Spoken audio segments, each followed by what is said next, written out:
J'ai récemment rematé plusieurs films d'animation de chez DreamWorks à la suite et là il y a quelque chose qui m'a interpellée. La thématique de l'identité et même de la quête identitaire sont au centre d'une bonne partie de leurs œuvres. Alors c'est quelque chose qu'on va retrouver dans plusieurs films d'animation au-delà du studio DreamWorks. Mais dans les films du studio DreamWorks, je trouve que c'est particulièrement bien traité. En fait, bien qu'il y ait une récurrence de la thématique, j'ai pas l'impression qu'il y ait une redondance.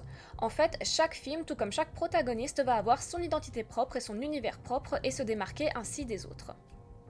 Bonjour, je m'appelle Valentine, je suis psychologue et aujourd'hui on va donc aborder l'identité et la thématique de la quête d'identité donc à travers les films d'animation des studios DreamWorks. Donc comme je le disais, chaque film a sa manière de traiter la quête identitaire du protagoniste, comment il découvre et redécouvre qui il choisit d'être en explorant aussi bien son passé, les sources de celui-ci que son présent et son avenir.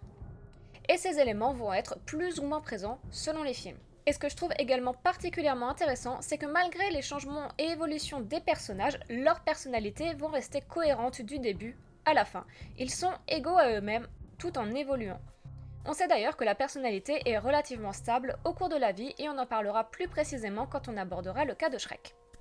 Alors tout d'abord, il faut mentionner que l'identité est constituée de plusieurs éléments, à la fois physique, cognitif, historique, culturel, etc., etc. C'est une notion qui se trouve au croisement de plusieurs sciences sociales, dont la psychologie, la sociologie et la philosophie. Ici, on va s'intéresser au concept d'identité en tant que perception de soi, en tant qu'entité unique et indépendante des autres. En psychologie, ça va se rapprocher de la notion du « moi », qui est un terme que je trouve pas assez pour soi, qui a été tout d'abord introduit par la psychanalyse, mais qui est plus largement utilisé aujourd'hui par d'autres psychologues qui sont pas psychanalystes. Par exemple, c'est mon cas, je suis pas du tout psychanalyste, pourtant j'utilise ce terme. Et ça se rapproche de la notion d'identité personnelle décrite en philosophie et qui intègre en plus la notion de continuité dans le temps. Ensuite, en sociologie, on va parler d'identité subjective. Encore une fois, c'est un concept qui se rapproche des deux autres à peu de choses près. Et la sociologie va rajouter un autre type d'identité, l'identité sociale, qui cette fois représente plus l'identité d'une personne au sein de la société. Et celle-ci, cette fois, va pouvoir être perçue d'un point de vue extérieur, donc par exemple être mère, être cadre, être étudiant, etc. etc. Bon, ce concept-là, celui de l'identité sociale, c'est pas celui qu'on va le plus aborder aujourd'hui. On va beaucoup plus se focaliser sur l'identité de la personne et donc l'identité de quelques protagonistes du studio DreamWorks. Po de Kung Fu Panda, Harold de Dragon et enfin Shrek de Shrek.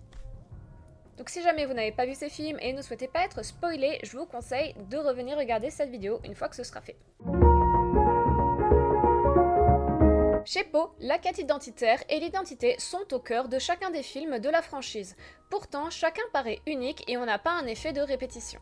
Ceci parce que, comme mentionné précédemment, l'identité est constituée de plusieurs éléments, et Po va découvrir qui il est en explorant à la fois son passé, son présent et son futur. Dans le premier film, Po, qui est un fan absolu de Kung Fu, est désigné comme le guerrier dragon, le plus grand guerrier qui est amené à être, attendu depuis des lustres, etc., etc. Bon, vous avez compris le bail, c'est l'élu, c'est The One. Sauf que voilà, lui il est fan, mais il ne pratique pas du tout le Kung Fu. Donc dans le premier film, on va l'observer développer ses compétences, son propre style de Kung Fu et devenir dans un sens celui qu'il a toujours été amené à être, le guerrier dragon. Ensuite, le deuxième film va se focaliser sur ses origines. En effet, Po est un panda et il a été élevé par son père Ping, qui est une oie. On peut donc assez logiquement en déduire que Po a été adopté. Lors d'un combat, il a un flashback de son enfance en voyant un symbole. Il interroge donc son père qui lui explique l'avoir trouvé dans une caisse de légumes et décider ainsi de l'adopter et de l'élever comme son fils, lui-même n'étant ni marié ni père. On apprend finalement que Lord Shen, un pan, a décidé il y a des années d'anéantir tous les pandas à la suite d'une prophétie qui lui a été faite et qui disait qu'il allait être détruit par un guerrier fait de noir et de blanc. Et donc assez logiquement, encore une fois, il en déduit qu'il s'agit d'un panda. On comprend donc mieux ce qui s'est passé. La mère de Po l'a caché dans une caisse afin qu'il échappe au génocide de son espèce. Caisse qui finira par être trouvée par Ping, son père oie. En complément de cette quête où Po essaye de connaître et comprendre son passé, il essaye de maîtriser la paix intérieure. Et il y arrive lors de son combat final contre Shen, donc après avoir fait la lumière sur ses origines, et il parvient ainsi à vaincre Shen et accomplit la prophétie. À la fin de ce deuxième film, on voit un panda adulte se redresser soudainement, comprenant que son fils est encore en vie. Effectivement, on avait compris que la mère de Po était malheureusement décédée, mais pour son père ça restait assez flou, celui-ci étant resté se battre contre les soldats du Pan pour permettre à sa femme et son enfant de s'enfuir. Et donc de manière assez cohérente, le troisième film va se centrer sur la rencontre entre Po et son père biologique et la découverte au final de ce que c'est être un panda. En effet, Po, ayant été élevé par une oie, donc loin de son espèce et de ses congénères, il ne connaît pas leurs coutumes, leur culture, leur façon d'être et au final, d'être un panda. Donc dans ce film, il va enfin pouvoir unifier toutes les parties de lui. Son kung-fu atteint également son stade final. Il maîtrise le chi et est également prêt à devenir un instructeur digne de ce nom pour les générations actuelles de guerriers et les futures. Et d'ailleurs, ses aventures ne sont pas encore finies puisque le quatrième film devrait sortir en 2024. Donc au final, pour résumer un petit peu tout ça, Kung Fu Panda, c'est pas juste une histoire super cool d'un panda gros fanboy de guerrier Kung Fu et qui finit par être le plus grand d'entre eux. C'est une exploration continue de qui il est, de ses origines à son avenir, de ses relations aux autres, mais également sa relation avec lui-même. Comment il se définit, se reconnaît et comment il arrive, in fine, à accéder à la paix intérieure et accéder au plus haut niveau de maîtrise de son art, le chi. Alors comme je l'ai mentionné au début de la vidéo, l'identité est constituée de plusieurs éléments, et se définir peut être particulièrement complexe pour les enfants adoptés, tels que Po. En effet, les études montrent que ceux-ci peuvent se questionner sur leurs origines ainsi que la culture d'origine de leurs parents biologiques. Et c'est quelque chose qui est d'autant plus accentué lorsque l'enfant est d'une ethnie différente de celle de son parent, comme dans le cas de Po encore une fois. Et encore une fois, selon les études, il y aurait 3 styles de comportements parentaux concernant le positionnement des parents sur ces sujets. La première, qui est la plus courante en France, est l'assimilation. Et c'est un peu ce que le père de Po a fait. Donc c'est considéré que l'enfant appartient à la culture d'adoption et qu'il n'y a pas forcément d'intérêt à explorer la culture d'origine. Le deuxième positionnement, c'est tout à fait l'inverse. Cette fois, les parents vont rechercher activement à ce que leur enfant ait une identité multiculturelle. Et la troisième voie, c'est de s'adapter aux demandes et aux besoins de l'enfant. S'il est intéressé et en demande, les parents vont répondre en conséquence. Alors, il y a des études comparatives qui ont été faites et grosso modo, on ne peut pas dire qu'il y a de consensus clair sur quelle serait la bonne méthode. Mais il semblerait toutefois qu'explorer les différentes cultures liées à un individu serait bénéfique pour l'estime de soi. Et les études mettent également en avant pour les enfants qui sont d'une ethnie différente de leurs parents un plus grand attachement à leur culture d'origine et l'importance de discussions au niveau intrafamilial des éventuelles discriminations dont pourrait être victime l'enfant. Sachant que donc dans la majorité des cas, ce sont des enfants issus de minorités qui ont été adoptés par des parents caucasiens. Alors, en parlant d'identité, d'origine et de relation aux parents, on va maintenant aborder le cas de Harold dans Dragon. Harold, donc, quand on le rencontre, c'est un type qui au début, sait pas trop qui il est. En tout cas, il sait ce qu'on attend de lui, qui son père et son village aimeraient qu'il soit, et il sait également à quel point il ne correspond pas à leurs espérances initiales en tant que fils du chef du village. Alors Harold, il va beaucoup se comparer à son père tout au long des films, donc souvent en se dénigrant, ne pensant pas être à la hauteur de ce guerrier si fort et si vaillant, et jugeant ses propres caractéristiques, donc l'empathie et l'impossibilité de tuer des dragons comme des faiblesses, alors qu'au final, c'est ce qui fera sa force. Et même après avoir pu faire changer les mentalités dans son village au sujet des dragons, il doute de sa place au sein de celui-ci et de sa légitimité à devenir le futur chef du village. Donc en plus de se comparer à son père, il a également tendance à se comparer à sa petite amie Astrid qui ne fait pas face aux mêmes questionnements. Elle sait qui elle est et elle a pu s'adapter au changement de la vie dans leur village de manière tout à fait fluide, c'est-à-dire cohabiter avec les dragons au lieu de s'entretuer avec eux, et ceci bien qu'elle était une guerrière très prometteuse. Pour revenir sur Harold, la rencontre avec sa mère qu'il croyait décédée va lui permettre d'avoir un autre modèle parental auquel s'identifier et qui va résonner avec ses propres sentiments. En effet, donc sa mère ayant voué sa vie à la protection des dragons. Il y a cependant une différence majeure entre Harold et sa mère. Alors celui-ci en fait va refuser d'avoir une vie loin de son village et de ses proches et va toujours espérer pouvoir faire changer les mentalités des autres vikings à propos des dragons, alors que sa mère, elle, est résignée. Elle ne pense pas de prime abord qu'ils sont capables de changement et elle a d'ailleurs elle-même échoué à les faire changer auparavant. Au final, on va voir que Harold, il va réunir à la fois des caractéristiques de ses deux parents, de sa mère et de son père, mais il possède également ses propres traits de personnalité qui au final le rendent unique. Et même si lui-même peut éprouver des difficultés à reconnaître les qualités de ses deux parents en lui-même, surtout de son père, c'est pas forcément le cas des personnes autour de lui. En effet, l'autre peut parfois bien mieux percevoir que la personne en elle-même ses propres qualités. L'ensemble des villageois et sa petite amie Astrid par exemple reconnaissent son individualité et le reconnaissent également comme futur chef du village digne de ce nom. Donc là, assez rapidement, on va quand même évoquer l'identité sociale de Harold. Alors celle-ci a donc plusieurs aspects, donc Harold par exemple est jeune, il est monteur de dragons, etc., etc. Mais surtout, il est le futur chef, puis le chef du village, et il est connu et reconnu comme tel par l'ensemble des villageois. Mais pour lui, ce n'est qu'à la fin de la saga, à sa conclusion, qu'il va réussir enfin à concilier les différentes parties de sa personne, et là, à ce moment-là, à se reconnaître lui-même en tant que tel. Un mot sur Croque-Mou maintenant, le compagnon dragon de Harold. En fait, Croque-Mou c'est un petit peu le miroir de Harold. Ils ont une évolution et une finalité qui est similaire, même si toutes les étapes ne vont pas se dérouler exactement dans le même ordre. Au début, Croque-Mou est lui aussi assez isolé et solitaire. Mais il va apprendre à faire confiance et à se dévoiler grâce à son amitié avec Harold. Puis, avec le temps, il va s'affirmer, il va prendre confiance en lui et conscience des êtres humains et des dragons qu'il veut protéger. Ainsi, dès le deuxième film, il devient le chef des dragons, l'alpha comme on l'appelle. Puis dans le dernier film de la saga, il va rencontrer une dragonne Furie Éclair qui deviendra sa compagne. Et en fait, on voit que dès le deuxième film, Croque-Mou et Harold se mettent à chercher une autre Furie. Donc Croque-Mou étant de la sous-espèce Furie Nocturne. En fait, Croque-Mou, il évolue avec d'autres dragons, mais il n'a jamais rencontré d'autres dragons Furie. Et en fait, d'ailleurs, même dans le village de Harold, personne n'en a vu d'autres que Croque-Mou. Donc au-delà d'un dragon de la même espèce, en fait ce qu'il recherche c'est quelqu'un qui lui rappelle son moi, quelqu'un qu'il va pouvoir connaître et reconnaître comme quelqu'un de similaire à lui physiquement et psychologiquement.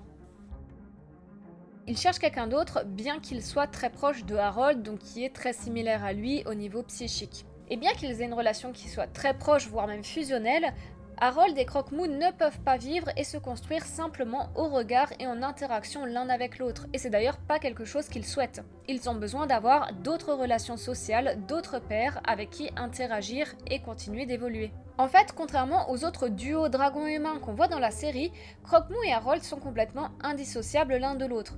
On peut même prendre ça au premier degré, donc Croque-Mou ne pouvant pas voler sans Harold, et ce par choix. En tout cas jusqu'au troisième film. En fait, en plus des 3 films principaux de la saga, une série d'animations ainsi que plusieurs courts-métrages ont été créés, où on voit Harold construire un gouvernail, donc permettant à Croque-Mou de voler sans lui. Mais en fait, celui-ci ne souhaite pas l'utiliser. En fait, on voit que Croque-Mou ne souhaite pas avoir cette indépendance vis-à-vis de Harold, et c'est quelque chose qui peut faire sens. Comme je l'ai précisé précédemment, Harold et Croque-Mou étaient tous les deux très isolés avant de se rencontrer. Donc maintenant, avec Harold, Croque-Mou a enfin trouvé sa place, auprès de lui, il a trouvé une famille. Et ce n'est que lorsqu'il rencontre la Furie Éclair qu'il a enfin une motivation pour voler seul. La situation globale dans leur monde fait qu'au final, ils doivent se séparer. Les dragons étant chassés et seront toujours en danger, il vaut mieux qu'ils continuent de vivre cachés. Et c'est même assez réaliste comme parti pris. Alors ok, il y a des dragons, etc. Donc le réalisme, c'est pas forcément ce qu'on attend. Mais en grandissant, en faisant notre transition entre notre vie d'enfant, d'adolescent et d'adulte, on ne va pas forcément pouvoir évoluer avec le ou les mêmes cercles. Parfois, la vie fait qu'une distance, donc physique, géographique, doit se faire, alors même que c'est un crève-cœur pour toutes les personnes impliquées. Et on voit d'ailleurs que des deux côtés, donc que ce soit d'Harold ou de Croque-Mou, il y a une nostalgie et le désir de se revoir, donc le manque est bel et bien présent. Au final, ils ne se revoient que des années plus tard. S'ils ont grandi et évolué ensemble durant leur adolescence et au début de leur âge adulte, ils se revoient à ce moment-là mûrs, pères de famille, avec leurs familles respectives et se reconnaissent toujours malgré le temps qui a passé. En parlant de personnes mûres et d'évolution, parlons donc de Shrek. Bon voilà, c'est ça ma transition, j'aurais pu me faire, j'avoue, mais il y a un petit peu d'effort quand même.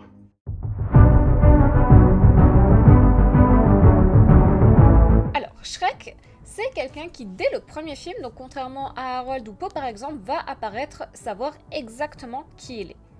Bon, déjà, on ne sait pas exactement son âge, mais il me semble bien qu'il est adulte. Ceci contrairement à Po et à Harold qui sont adolescents au début de leurs aventures respectives et vont devenir de jeunes adultes au fil des films. Il est installé dans son marais, a ses habitudes et son quotidien qu'il aime.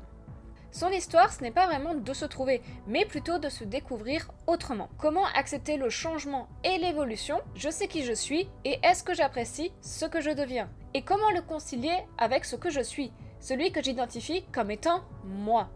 Et au final, qui est-ce que je choisis d'être?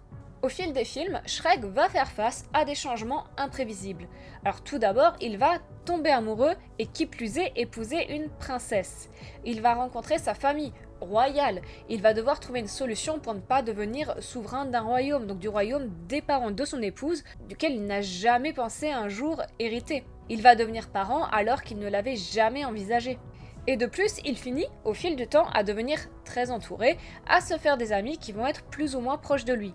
Et même si lui et sa famille, donc dans le 4e et dernier film, vivent à nouveau dans le marais, donc le marais dans lequel on l'a rencontré durant le premier film, Shrek il a des difficultés à concilier toutes ces évolutions avec la personne qu'il est à la base. Au final, Shrek c'est un petit peu le vieux célibataire qui se plaisait bien tout seul, qui avait son rythme, ses règles, et faisait fi de toute contrainte et qui a du mal à accepter le moindre changement. Et là, les changements, pour le coup, il y en a eu. Et d'un côté, on peut le comprendre le Shrek, et il faut bien pouvoir considérer son point de vue. Et il faut également prendre en compte que la personnalité est quelque chose qui va rester relativement stable tout au long de la vie. C'est pas quelque chose qui est amené à avoir de grosses fluctuations. Alors, on a toujours un petit peu de mal à pouvoir vraiment définir ce qu'est la personnalité, mais il y a un modèle que je trouve plutôt pas mal et qui va utiliser différentes dimensions pour pouvoir caractériser la personne. Et bon, je dis que c'est un modèle que je trouve pas mal, mais c'est aussi le plus utilisé en fait. C'est le modèle des Big Five. Et comme vous l'avez très certainement deviné, il y a 5 dimensions qui vont composer ce modèle et servir à définir globalement la personnalité de quelqu'un. Alors tout d'abord, la première dimension, c'est l'ouverture à l'expérience. À ce moment-là, plus un individu aura un score haut, plus il sera défini comme curieux, imaginatif et ouvert aux nouvelles expériences. Alors que quelqu'un qui score bas sera défini comme plus rigide, plus dans ses habitudes et peu ouvert à la nouveauté ou à l'étrangeté. Alors je précise juste que pour chaque dimension, il n'y a pas de bon score ou de mauvais score. C'est juste un outil qui va nous aider à cerner la personnalité. Et dans certains corps de métier, par exemple, il va mieux valoir être créatif alors que d'autres vont demander par exemple plus de rigueur. Ainsi, il peut y avoir des avantages à scorer plutôt haut ou plutôt bas ou avoir certains traits de personnalité plutôt que d'autres. Ensuite, la deuxième dimension qui est définie, c'est la conscienciosité. Alors ça parle pour soi je pense, c'est à quel point la personne va être consciencieuse ou organisée. Les personnes qui scorent haut dans ce domaine vont apprécier l'ordre et l'efficacité, mais peuvent par contre se montrer trop perfectionnistes. Alors qu'au contraire, quelqu'un qui score bas va se montrer plus chill, plus laxiste là-dessus, mais c'est également quelqu'un qui va pouvoir se montrer plus spontané au quotidien. Donc comme dit, l'un n'est pas mieux que l'autre, c'est juste deux choses différentes et des traits de personnalité différents. Ensuite, la troisième dimension, c'est l'extraversion, et qui est donc opposée à l'introversion. Je vais définir tout ça assez brièvement parce que j'ai l'impression que l'introversion c'est pas très bien compris et souvent confondu avec de la timidité voire de l'anxiété sociale alors que c'est pas du tout ça. L'extraversion c'est le fait de grosso modo recharger ses batteries au contact des personnes aux alentours grâce à de nombreuses interactions sociales, donc au niveau quantitatif. Et à l'inverse, les introvertis ont simplement besoin de moins d'interactions sociales au niveau quantitatif et de plus de temps seuls, car c'est comme cela qu'ils vont recharger leur batterie. Donc c'est vraiment juste une différence de besoin en stimulation et interaction sociale, donc vraiment au niveau quantitatif et pas qualitatif. Ensuite, en quatrième dimension, on a l'agréabilité. Et ainsi, les personnes qui scorent haut dans cette dimension vont être jugées plus agréables, c'est-à-dire plus sympathiques, compatissantes et elles auront des modes de pensée généralement plus flexibles. A l'opposé, les personnes qui vont scorer bas auront plus tendance à défendre mordicus leurs opinions, à être plus définies comme des têtes de mule, mais ce sont également des personnes qui peuvent se montrer plus assertives, ce qui peut être un avantage non négligeable, notamment dans la vie professionnelle. Et enfin, la dernière dimension, c'est le névrosisme. Alors le névrosisme, c'est la propension qu'a une personne à ressentir des affects et émotions négatives, donc telles que la tristesse ou la colère. Et en fait, plus le score est haut, plus cette propension sera importante. Donc plus la personne sera sensible au quotidien aux émotions négatives et risquera d'en développer. Mais ça peut aussi leur servir de signal d'alarme et ils seront ainsi plus attentifs aux menaces. A l'inverse, quelqu'un qui va scorer bas sera en fait plus à même de gérer des situations angoissantes ou alors même leur colère, mais là il y a aussi le risque de sous-estimer certaines menaces qu'elles peuvent rencontrer. Bref, tout ça pour dire quoi ? Que Shrek, malgré toutes les évolutions et les changements autour de lui, sa personnalité va rester globalement la même qu'au début de ses aventures, dans le premier film, quand on le rencontre. Shrek est toujours peu ouvert à la nouveauté, introverti, il est bien sûr de ce qu'il veut et de ses idées, et bien qu'il ne soit pas désagréable et qu'on puisse même plutôt le qualifier de blagueur, c'est pas forcément le mec le plus jovial au monde non plus. Alors on s'entend, c'est pas non plus le mec le plus agréable et sympa du monde, Shrek. Il peut se montrer assez méfiant et hostile, donc notamment envers les humains, mais également envers les autres espèces, mais je trouve que dans le contexte dans lequel il évolue, il s'agit d'une méfiance et même d'une hostilité qui peuvent se révéler tout à fait raisonnables. La plupart des humains sont eux-mêmes très hostiles à lui, veulent le chasser notamment de son marais, et on voit que l'entente entre les créatures magiques, on va dire, dans le monde de Shrek, donc tous les animaux qui parlent, comme l'âne par exemple, ou même les ours dans le premier film qu'on voit, on voit que l'entente avec les humains est pas forcément toujours au beau fixe, ceux-ci sont chassés par les humains, et Shrek c'est la même chose qui lui arrive dans le premier film, il y a des humains qui viennent armés de fourches et de bâtons en feu pour le chasser de son marais. Donc en fait, il y a une hostilité assez réciproque entre les humains d'un côté et Shrek, les ogres, de l'autre. Donc ça fait assez sens qu'il soit méfiant à ce niveau-là. Par contre, les personnes qui vont scorer vraiment très bas en agréabilité vont également se montrer peu empathiques avec leur entourage, être très centrés sur eux-mêmes et peuvent même se montrer manipulateurs, donc avec les personnes qui l'entourent. Alors que ça, par exemple, c'est pas du tout le cas de Shrek, on voit qu'il va pas se comporter comme ça, même s'il a quand même tendance à penser à lui, à son petit confort en premier, il n'est pas dénué d'empathie et il tient à ses proches et il fait quand même attention à eux. Mais en fait, son hostilité et sa méfiance à l'égard des autres, j'ai l'impression que c'est surtout le résultat, le produit de l'environnement dans lequel il évolue. Alors que de base, Shrek, oui, c'est un introverti, il veut pas passer tout son temps avec les autres, mais quand il est avec les autres, il peut être un petit peu taquin et blagueur, mais c'est pas quelqu'un de hyper désagréable non plus. Et ça ne change pas au fil des films, c'est quelque chose qui reste globalement assez stable. Donc on peut aussi comprendre qu'au bout d'un moment, avec ces traits de personnalité-là, être envahi d'individus qui viennent squatter chez lui au KLM, de devoir se plier à des convenances dont il n'a que faire et qu'il trouve pour la plupart ridicules, que ça a tendance à le saouler quand même un peu beaucoup. Quand il revient au marais avec sa famille, il est désormais marié et père de famille. Il est très entouré et les gens se permettent de venir au marais par curiosité, n'ayant plus peur de lui, et ça devient grosso modo une attraction touristique. Il a maintenant des obligations familiales et une charge mentale qui va avec, et il se sent donc parfois nostalgique du temps où sa vie était bien plus simple. Dans les deux autres exemples, donc avec Po et avec Harold, j'ai beaucoup parlé de la relation aux parents. Et Shrek, lui, c'est l'inverse. Il est le parent. Et il est reconnu comme tel. Il a une nouvelle identité sociale, l'identité de père. De plus, on voit qu'il apparaît être très heureux d'être l'époux de Fiona. Et là, ils vont devoir transitionner donc du couple conjugal au couple parental, qui est encore une nouvelle étape, découvrir l'autre en tant que parent, tout en se découvrant soi-même en tant que parent. En fait, de nouveaux rôles sont attribués au sein de la relation, mais également au sein de la société. De plus, l'enfant ou les enfants, dans le cas de Shrek, ne vont pas forcément correspondre à l'image qu'ils s'étaient imaginée d'eux. Et en plus de ça, ils vont devoir faire avec leur nouveau rythme de vie et leur nouveau statut parental. Les études montrent d'ailleurs que les pères ont tendance à sous-estimer la charge que va représenter l'éducation d'un enfant par rapport aux mères qui ont des prévisions et attentes plus réalistes. Au final, dans le film 4, Shrek va pouvoir revivre assez brièvement ce qu'était sa vie d'avant, donc sans sa femme, ses amis et sa famille.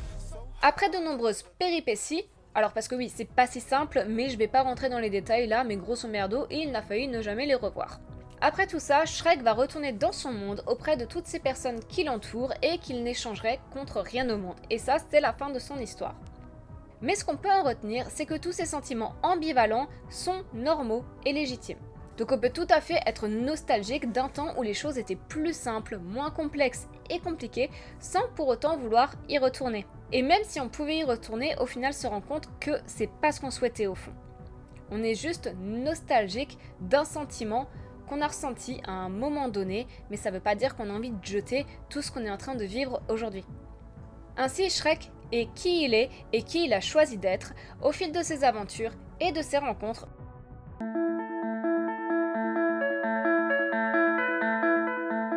En conclusion, le succès de ces films du studio d'animation DreamWorks est très certainement, donc au-delà de leur univers riche et de leur animation souvent bien quali et de leur dialogue culte, aussi dû au choix et au traitement de ces thématiques. On peut se reconnaître dans les personnages qui nous sont présentés et ils vont ainsi résonner en nous. Alors oui, on n'est ni un panda ni un ogre. Mais il peut aussi nous arriver, à tous, de ne pas nous sentir à notre place, de nous sentir seuls, de se chercher ou alors de se redécouvrir. Il y a également les relations aux parents et à la parentalité qui vont pouvoir faire écho en nous. Et au final, on peut facilement s'identifier à ces personnages parce qu'ils ont des questionnements qui sont intrinsèquement similaires aux nôtres. Et ce sont également des thématiques qui vont pouvoir parler à toutes les générations. Et de plus, en regardant les films au fil de leur sortie, certains spectateurs vont pouvoir évoluer en même temps que les protagonistes de ceux-ci. Et de plus, ce sont des films qui, en les regardant des années plus tard, vont avoir certaines thématiques qui vont faire écho à une audience qui est désormais mature. Et je pense notamment aux personnes qui, comme moi, les ont vus durant leur enfance ou leur adolescence et les revoient maintenant une fois qu'ils sont devenus adultes. Voilà, je vous remercie d'avoir regardé cette vidéo. Elle change un petit peu de celle que j'ai faite précédemment, elle était sur un sujet bien plus léger. Donc j'espère que j'ai pu vous informer, mais également vous divertir. En tout cas, n'hésitez pas à me donner votre avis en commentaire, et moi je vous dis à bientôt.